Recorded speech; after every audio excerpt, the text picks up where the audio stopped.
दूर करने का प्रयास करता रहता है। कबीर सोई पीर है जो जाने पर पीर, जो पर पीर न जानिए सो काफिर बेपीर। अब समय है अपनी सादगी के लिए विख्यात, संत हृदय, सादा जीवन उच्च विचार के आदर्शों को जीने वाले माननीय राष्ट्रपति महोदय के संबोधन का मैं अत्यंत आदर के साथ माननीय राष्ट्रपति महोदय को आशीर्वचन के लिए आमंत्रित करता हूं। माननीय राष्ट्रपति महोदय।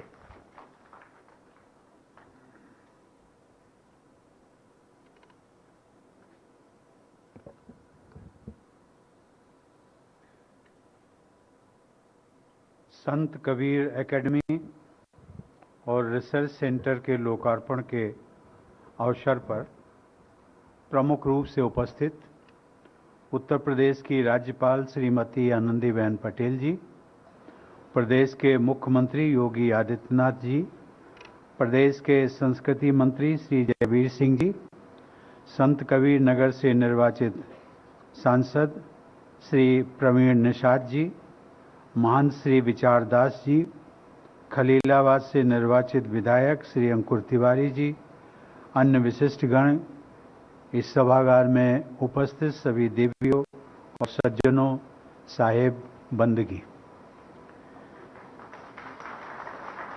संत कबीर एकेडमी और रिसर्च सेंटर के लोकार्पण के अवसर पर आज कबीर साहब की पूर्ण भूमि मगहर में आप सबके बीच आकर मुझे अत्यंत प्रसन्नता हो रही है।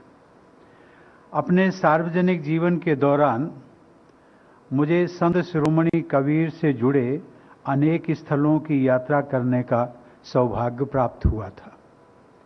उदाहरण के लिए, जब मैं बिहार का राज्यपाल था तो मुझे वाराणसी स्थित संत कबीर की तपस्थली के दर्शन करने का सुअवसर प्राप्त हुआ था। भारत के राष्ट्रपति के रूप में वर्ष 2017 में मध्य प्रदेश के भोपाल में आयोजित कबीर महोत्सव में और इसके बाद वर्ष 2018 में मध्य प्रदेश के सागर में स्थित कबीर आश्रम के कार्यक्रम में शामिल होने का भी मुझे अवसर प्राप्त हुआ। उसी वर्ष हरियाणा के फतेहाबाद में संत कबीर प्रकटोत्सव में मैंने भी सहर्ष भाग लिया था। इन अवसरों पर मैंने देखा कि संत कबीर के अनुयायियों का भारी उत्साह बहुत था और आज भी मैं देख रहा हूं बड़ी संख्या में यहां उपस्थित आप सभी लोगों का उत्साह, समर्पण और लगन देखकर मुझे गौरव की अनुभूति हो रही है। देवी और सज्जनों, मेरे लिए ये अत्यंत हर्ष का विषय है कि वर्ष 2003 में मेरे पूर्ववर्ती राष्ट्रपति डॉक्टर APJ अब्दुल कलाम ने यहां आकर कबीर चौरा के दर्शन किए थे। ठीक 4 वर्ष पहले प्रधानमंत्री श्री नरेंद्र मोदी जी ने इस रिसर्च सेंटर की आधारशिला रखी थी। उस परियोजना को पूरा होने पर आज यहां कबीर साहब की चित्र प्रदर्शनी, ऑडिटोरियम, पुस्तकालय और शोधार्थियों के लिए आवास आदि का लोकार्पण करते हुए मुझे अत्यंत प्रसन्नता हो रही है। आज विश्व पर्यावरण दिवस का शुभ अवसर भी है। कबीर साहब की समाधि और मजार पर श्रद्धा सुमन अर्पित करने के बाद मैंने समाधि के निकट एक पौधा भी लगाया। राज्यपाल महोदया ने भी, मुख्यमंत्री महोदय ने भी। मुझे याद है कि कुछ वर्ष पहले बोधगया से लाए गए राष्ट्रपति भवन में बोधगया से एक मैंने बोधि वृक्ष मंगवाया था और उस पौधे को आरोपित किया था। आज मैं देखता हूं वो पौधा बहुत बड़ा हो गया और इसी प्रकार से मैं आज विश्वास करता हूं कि आज जो मैंने पौधा लगाया है, महामहिम राज्यपाल महोदया ने लगाया है, मुख्यमंत्री जी ने आरोपित किया है, ये सभी पौधे बड़े होकर कबीर साहब की समाधि पर आने वाले को सदैव छाया और शीतलता प्रदान करते रहेंगे। देवी और सज्जनों, हम सब यहाँ जिस महान संत का स्मरण कर रहे हैं, वे यद्यपि पुस्तकीय ज्ञान से वंचित रहे, फिर भी उन्होंने साधु संगति से अनुभव सिद्ध ज्ञान प्राप्त किया। उस ज्ञान को उन्होंने पहले स्वयं जांचा परखा, आत्मसात किया और तब लोगों के सामने प्रकट किया। इसीलिए आज लगभग 650 वर्ष गुजर जाने के बाद भी उनकी शिक्षाएं जनसाधारण से लेकर बुद्धिजीवी वर्ग में एक समान लोकप्रिय हैं। ऐसी मान्यता है कि कबीर साहब ने बंगाल से लेकर पंजाब, राजस्थान और गुजरात तक की भी यात्राएं की थी। वे भारत से बाहर ईरान और बलख भी गए। संत कबीर जिस समय प्रकट हुए थे वह समय भारत में विदेशी आक्रांताओं के आक्रमणों, मारकाट और लूटपाट का था। ऐसे विषम वातावरण में श्रद्धा और विश्वास का, प्रेम और मैत्री का संदेश फैलाने के लिए कबीर साहब स्वयं लोगों के बीच गए। संत कबीर लोगों के साथ सीधा संवाद करते थे। कभी कभी वे एकदम ठेठ शब्दों का प्रयोग करते थे। उस समय हम सब लोग जानते हैं, ऊंच नीच, जात पात और छुआछूत की तंद्रा में निमग्न जनता को झकझोर कर जगाने के लिए ऐसा करना जरूरी भी था, क्योंकि जागृत व्यक्ति ही समाज का कल्याण कर सकता है। इसलिए उन्होंने समाज को पहले जगाया और फिर चेताया। यहाँ पर बैठे सभी कबीर प्रेमियों, ऐसी मान्यता है कि संतों के आगमन से धरती पवित्र होती है। इसका प्रत्यक्ष प्रमाण मगहर की यह भूमि भी है। संत कबीर यहाँ पर लगभग 3 वर्ष तक रहे। उस समय ऊसर, बंजर तथा अभिशप्त शब्द का मैं प्रयोग कर रहा हूं, मानी जाने वाली यह भूमि उनके आगमन से खिल उठी। यहाँ के लोगों की परेशानी का मुख्य कारण था यहाँ जल का अभाव। कहा जाता है कि कबीर साहब के आमंत्रण पर नाथपीठ के एक सिद्ध महापुरुष भी यहाँ पधारे थे और उनके प्रभाव से यहाँ का तालाब जल से भर गया। गोरख तलैया से आमी नदी की धारा भी प्रवहमान हो गई। अकाल से त्रस्त इस क्षेत्र के लोगों का जीवन संवारने के लिए ही मानो संत कबीर मगहर आए थे। वे सच्चे पीर थे। वे लोगों की पीड़ा समझते थे और इस पीड़ा को दूर करने का उपाय भी करते थे। उनका कहना भी था कि कबीर सोई पीर है जो जाने पर पीर, अर्थात दूसरों की जो पीड़ा को समझता है वही सच मायने में पीर कहलाता है। देवी और सज्जनों, कबीर एक गरीब और वंचित परिवार में पैदा हुए, लेकिन उन्होंने उस वंचना को कभी अपनी कमजोरी नहीं समझा, बल्कि उसे अपनी ताकत बनाया। वे कपड़ा बुनने का काम करते थे। आप लोग जानते ही हैं कि अच्छा कपड़ा बुनने के लिए सूत कताई और रंगाई से लेकर ताना बाना तैयार करने तक बहुत सावधानी और सजग रहना होता है। कबीर ने उस समय के विभाजित समाज में समरसता लाने के लिए सामाजिक मेलजोल की बारीक कताई की, ज्ञान के रंग से सुंदर रंगाई की, एकता एवं समन्वय का मजबूत ताना बाना तैयार किया और समरस समाज के निर्माण की चादर बुनी। इस चादर को उन्होंने बहुत सावधानी से ओढ़ा भी, उसे कभी मैला नहीं होने दिया और इसीलिए कहा जाता है कि दास कबीर जतन ते ओढ़ी, ज्यों की त्यों धर दीनी चदरिया।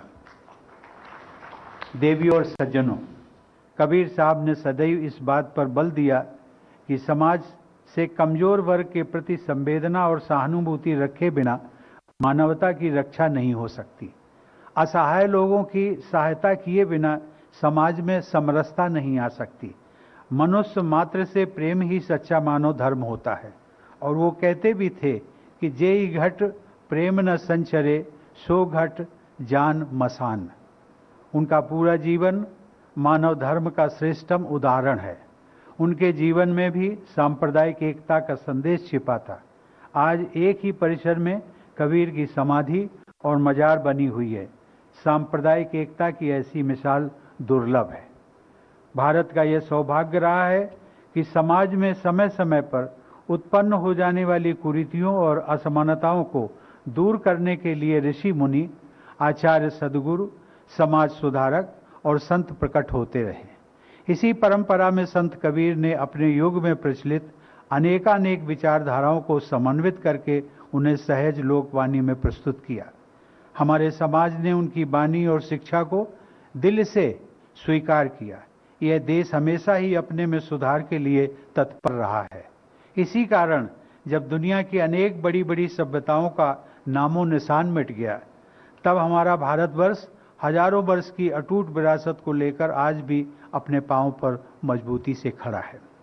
देवी और सज्जनों, कबीर के समय में ऐसी मान्यता थी जिसका उल्लेख मुख्यमंत्री जी ने भी किया कि काशी में शरीर छोड़ने वाले लोग स्वर्ग में जाते थे और मगहर में मरने वाले लोग नरक में जाते थे। इस अंधविश्वास को झूठा साबित करने के लिए कबीरदास जी ने अपने अंतिम दिनों में मगहर चले आए।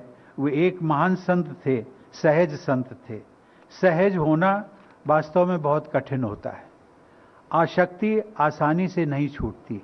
कबीर साहब कहते थे कि सहज सहज सब ही कहें, सहज न चीन्हे कोय, जिन सहजे विषया तजी, सहज कहीजे सोए। सही माने में जो उन्होंने संदेश दिया था वाराणसी से मगहर आकर के, वो संदेश एक यही था कि किसी स्थान पर रहने, निवास करने और वहाँ पर उसको कर्म भूमि बनाने मात्र से न तो आप स्वर्ग जा सकते हैं, न नरक जा सकते हैं। ये सब कुछ निर्भर करता है आपके व्यक्तिगत आचरण पर। आपका आचरण अच्छा होगा तो आप किसी भी स्थान पर चले जाएंगे, वो स्थान भी स्वर्ग बन जाएगा। संत कबीर ये मानते थे कि ईश्वर कोई बाहरी सत्ता नहीं है, वो तो कण कण में व्याप्त है। उसे बाहर क्यों ढूंढा जाए, वह तो हमारे अंदर है। बिल्कुल उसी तरह जैसे कस्तूरी का वास हिरण की नाभि में होता है। कस्तूरी कुंडली बसे, मृग ढूंढे बन माहे, ऐसे ही घट घट राम हैं, दुनिया देखत नाहे। कबीर ने समाज को समानता और समरसता का मार्ग दिखाया। उन्होंने कुरीतियों, आडंबरों और भेदभाव को दूर करने का बीड़ा उठाया और गृहस्थ जीवन को भी संतों की तरह जिया। निकट अतीत में वैसा ही जीवन संत रविदास और गुरु नानक ने भी व्यतीत किया। संत कबीर की पवित्र वाणी ने सुदूर पूर्व में श्रीमंत शंकर देव से लेकर पश्चिम में संत तुकाराम और उत्तर में गुरु नानक से लेकर छत्तीसगढ़ में गुरु घासीदास तक को प्रभावित किया। देवी और सज्जनों, मुझे प्रसन्नता है कि राज्यपाल के रूप में उत्तर प्रदेश को श्रीमती आनंदीबेन पटेल का निरंतर मार्गदर्शन प्राप्त हो रहा है। वे संत कबीर की शिक्षाओं के अनुरूप अपने आचरण से सामाजिक कुरीतियों को मिटाने के लिए सजग प्रयास करती रही हैं। वहीं मुख्यमंत्री योगी आदित्यनाथ जी भी एक ओर अंधविश्वास एवं गैर बराबरी को दूर करने के लिए निरंतर प्रयासरत हैं और दूसरी ओर जन कल्याण के कामों में भी दिन रात जुटे रहते हैं। संयोग से आज योगी आदित्यनाथ जी का जन्मदिन भी है। मैं उन्हें बधाई देता हूं और उन्हें उनके दीर्घायु और यशस्वी होने की कामना करता हूं। मुझे विश्वास है कि उनके नेतृत्व में उत्तर प्रदेश राज्य विकास और समरसता के पथ पर मजबूती से आगे बढ़ता रहेगा। मेरी शुभकामनाएं आप सबके साथ हैं। धन्यवाद। जय हिंद। कृपया खड़े हो जाएं आप सब।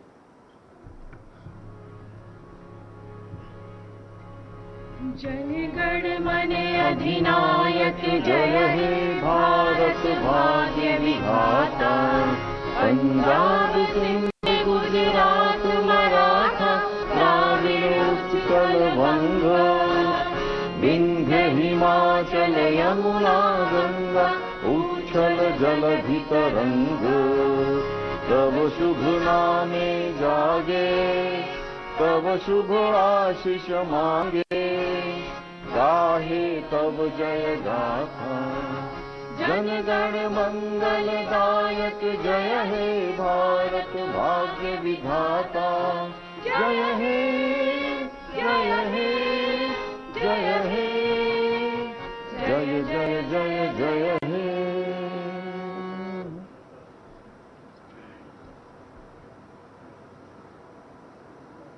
आप सभी अपने स्थान पर रहें। माननीय राष्ट्रपति महोदय का प्रस्थान हो रहा है।